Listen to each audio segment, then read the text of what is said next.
How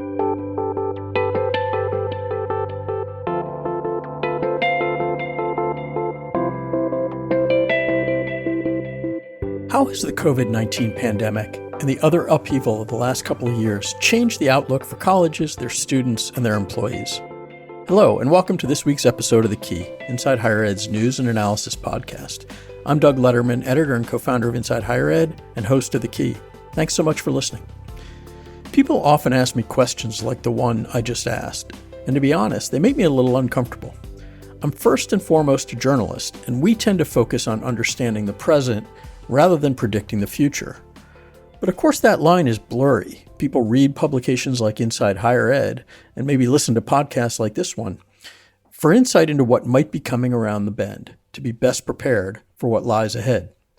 So in today's episode, I'm soliciting the help of a person who formally and proudly embraces looking ahead. Bryan Alexander is a writer, author, teacher, and yes, futurist. He wrote the 2020 book Academia Next, and hosts his own series of video conversations, the Future Trends Forum. In our conversation today, he first explains how professional futurists differ from some of the crystal ball gazers who tend to set my teeth on edge. Then he explores a wide range of topics about how the COVID-19 pandemic, the drive for racial justice, and other recent phenomena might affect the next few years in higher education, touching on technology, the curriculum, and his current focus, environmental sustainability. Before we begin, here's a word from this week's sponsor of The Key. This episode of The Key is sponsored by Pearson Inclusive Access. Make the change to Day One Access and give your students an affordable option and an equal opportunity to succeed from the start. Visit go.pearson.com/inclusive access to learn more. Now on to my discussion with Bryan Alexander. Bryan, welcome to The Key. Thanks for being here. Thank you for hosting me. It's always good to talk with you. The first word you use to describe yourself on your website in a chain that includes educator, speaker, and writer is futurist. And I've always been a little uncomfortable with that term because some of the people who see themselves that way, describe themselves that way, speak with kind of a knowingness that can come across as overly presumptuous or even arrogant. Can you talk a little bit about what you do, what that label does and doesn't mean to you? It's important to realize that there's kind of two groups of people here. There's one that is anybody who thinks about the future and says, I'm a futurist. And that'd be someone like a Michio Kaku, for example. Then there's people who have training in the profession of futurists. And that profession dates back to the 1950s. A part of it comes out of business, part of it comes out of government and Pentagon planning, but everything we know about trends and scenarios really gets formalized in the 50s through the 70s. And ever since then, there's been a whole, it's a profession with professional conferences, professional associations, multiple graduate programs, classes all over the place, schools of thought, rivalries. So that's one thing to keep in mind is that distinction. I think futurists' job is to help people think more effectively, more creatively, and more strategically about the future. It may or may not involve predictions. A lot of professional futurists hate the word. They'll say it's the P word, but they try to give you as informed a glimpse as possible at what might be coming up next. That's very, very different from a lot of boosters who will sell things. I appreciate that distinction. And I think I probably have a better sense of what you're talking about now than I did maybe a decade ago, now that so many people either can or do describe themselves as journalists because they have an internet connection and can throw out some information. And there's obviously a huge range there. How much is the work that you describe about understanding the past, the present, versus predicting or anticipating the future? Oh, that's a great question. I mean, if the old saying is that journalism is history's first draft, I think futurists give the future's first draft. And both journalists and futurists are constantly revising and trying to get better. It depends on the futurist, but I'm on the side that thinks the more history you bring to bear, the better. My undergrad degree is in history. My PhD is in a historicist form of literary criticism.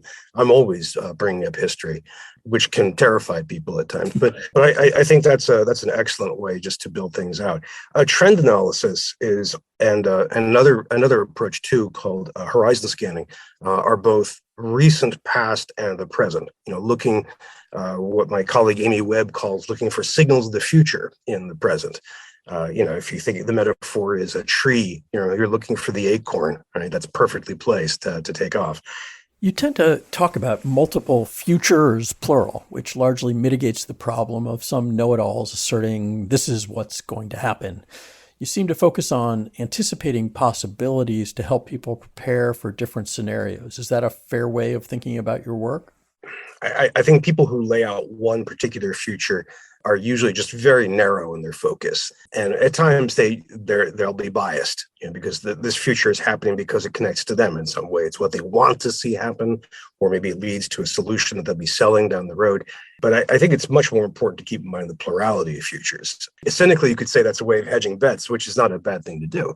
But also, it's to keep in mind that we have billions of human beings living in extraordinary and ever-ramifying complexity. And one of the things that happens is several futures come true simultaneously. That's helpful background on you, so thanks for laying that out. The main reason I asked you here was because I've been thinking a lot about how higher education's future has been shaped, reshaped by the multiple pandemics, COVID, the recession, the racial justice awakening of the last 2 years. It's a complicated question, but how are you starting to assess that impact? We have two extreme options, and a lot of academics are somewhere oscillating in between. On the one hand, we have the sense that what we've experienced has been extraordinary.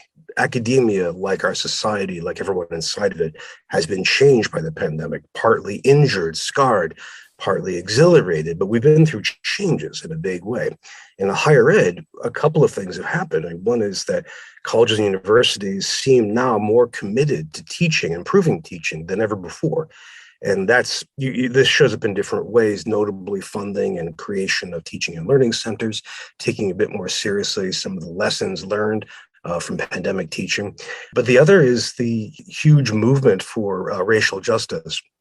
And that, of course, is continuing to ripple through colleges and universities, everything from naming buildings, changing pedagogy, building new resources, hiring staff out in new or expanded offices, thinking about the curriculum. And it reaches as far as decolonizing the curriculum. And all of that. And there are other factors, too. I think people have been rethinking globalization. People have been rethinking nationalism. This has been quite an energetic, creative time as well as a horrible one.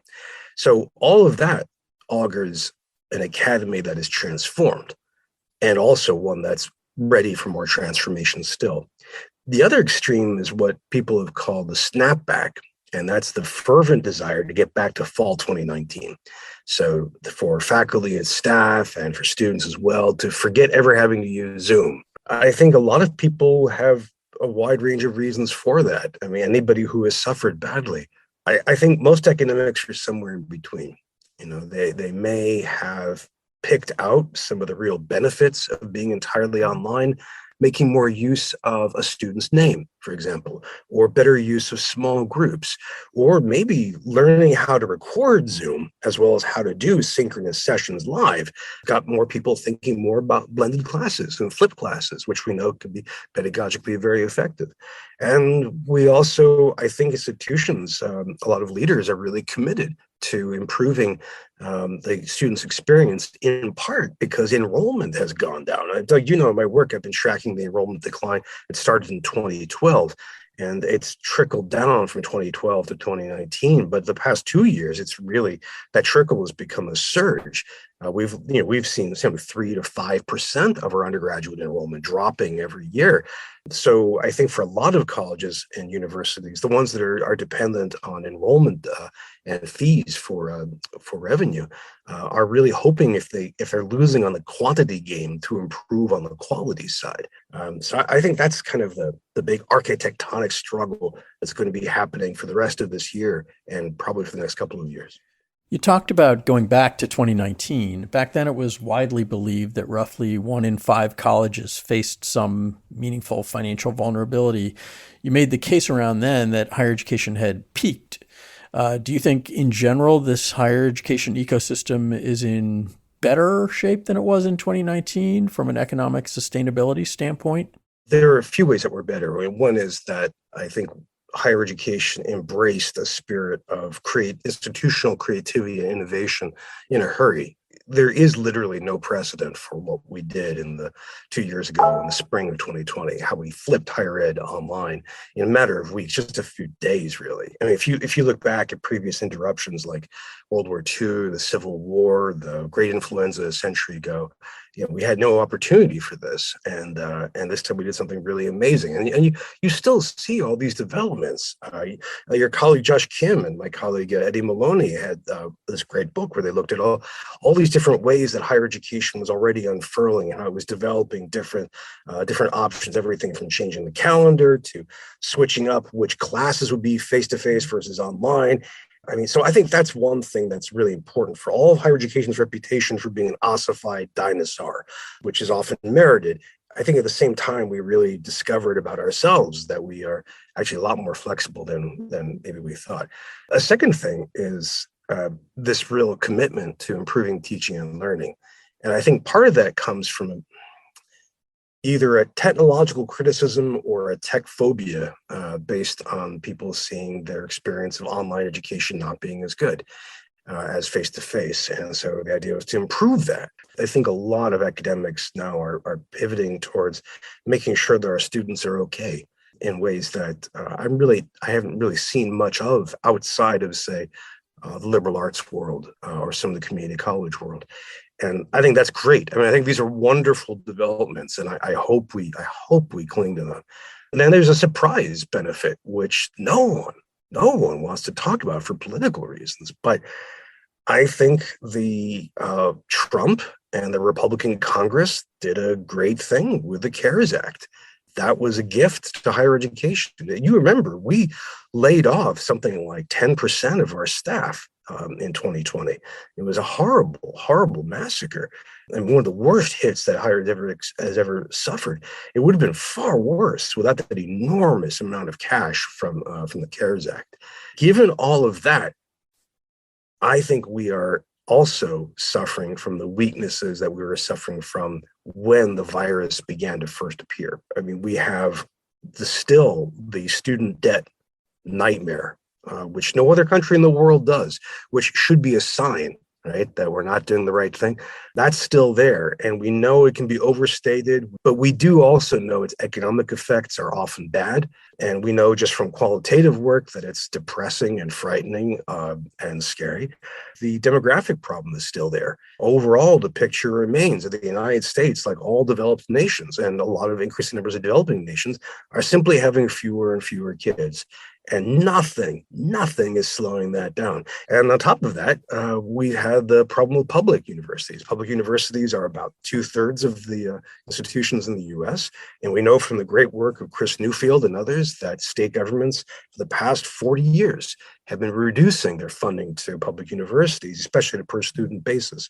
And there are other problems as well. A kind of more recent problem that still predates the pandemic, but got worse during the pandemic, is growing public dislike of and anxiety about higher education. The short answer is we've developed some good strengths. We've taken some steps forward that are very good, but we're still dealing with the weaknesses that we inherited before the pandemic hit, and some of them are worse.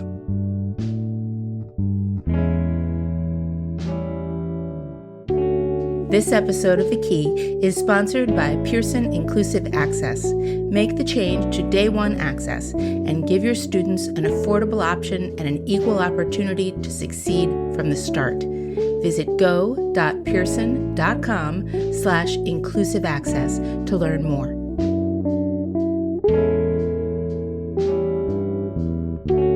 I'm speaking today with Bryan Alexander, author of Academia Next.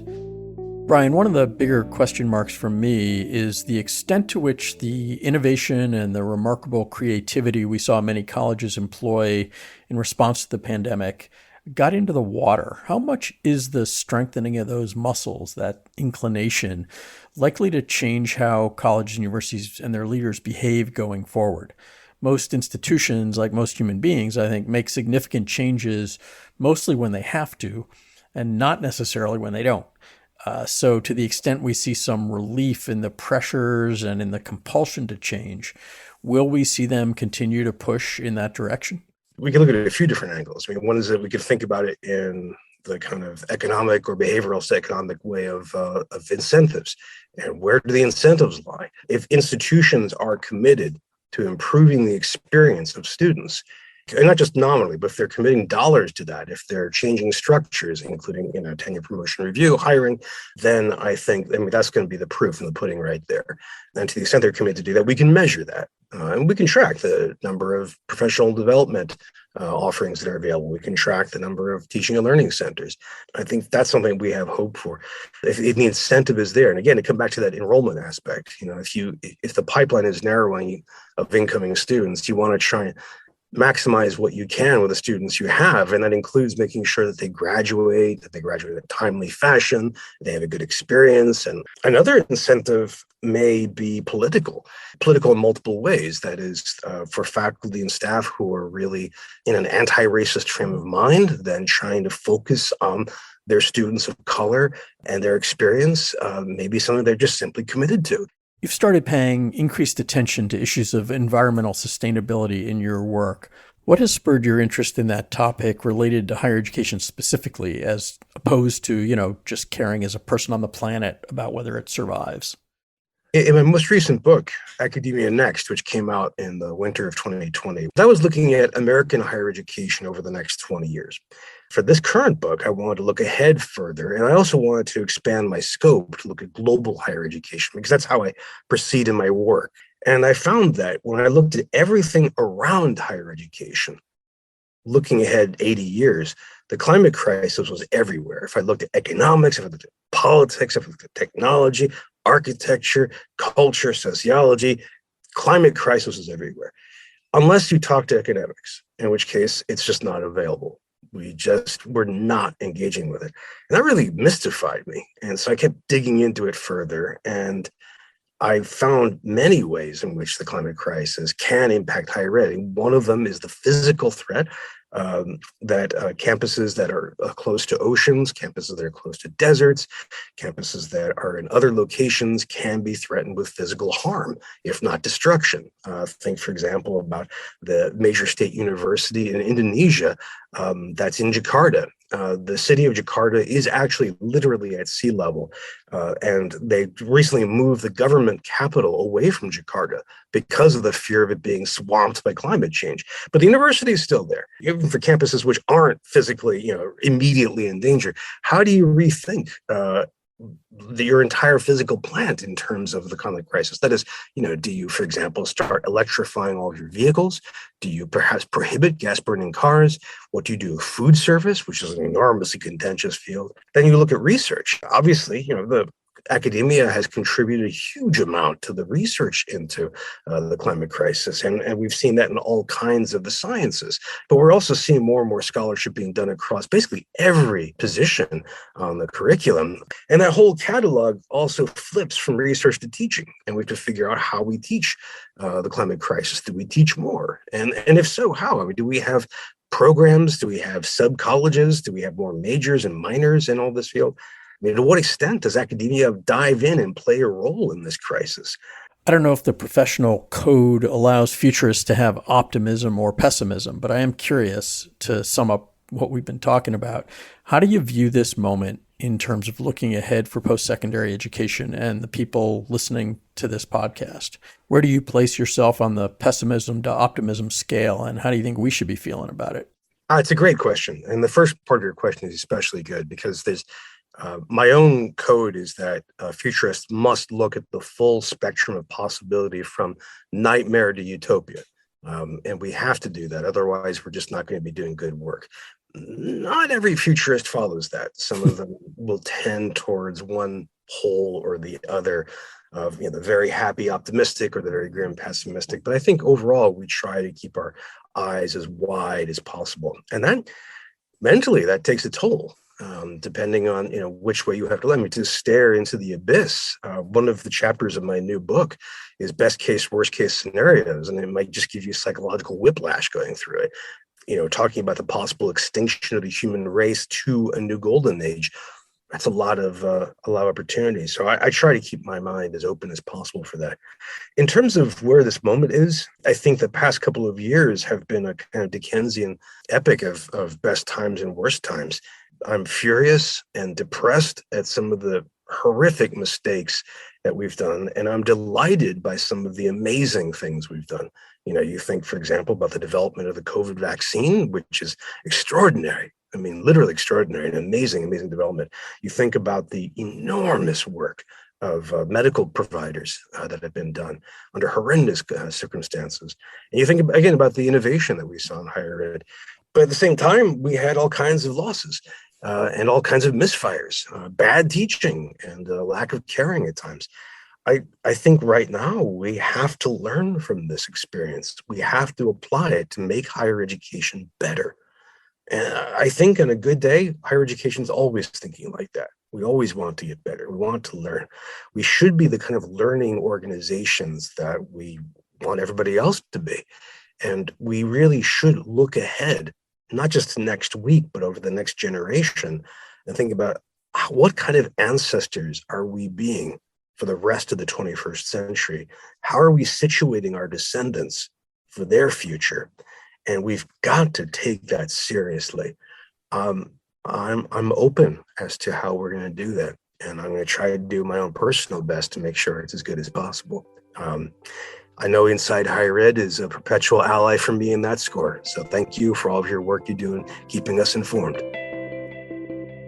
I hope you enjoyed that conversation with author and futurist Bryan Alexander. I particularly appreciated him setting me straight on why futurist isn't a dirty word, and I valued his humility in acknowledging the many possible futures, plural, that could lie ahead for higher education. Thanks to Bryan for being here and to Pearson Inclusive Access for its support for this and the previous 2 episodes.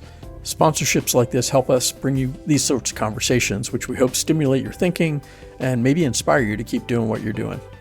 That's all for this week's episode. Thanks for listening. I'm Doug Letterman, and until next week, stay well and stay safe.